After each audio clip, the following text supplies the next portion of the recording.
توبه سره هر قسمه ګناه معاف کېدای شي او کنه دام یو سوال دی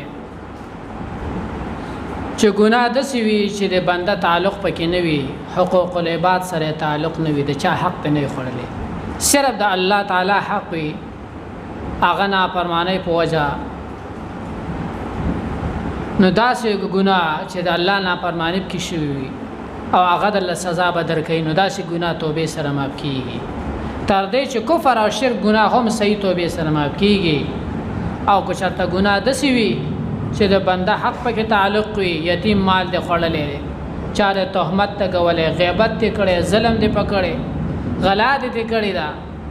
پر دې حق ته خړلې نو دې ته حقوق العباد ویل شي دې ګناهونه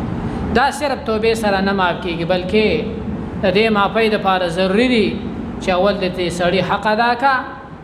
او یا د هغه نه معاف کا او بیا د هغه نه پس د الله په حضور کې توبه وباسه نو امید د جستا توبه به قبول کړي شي او دا شی زبتا تا معاف کړي شي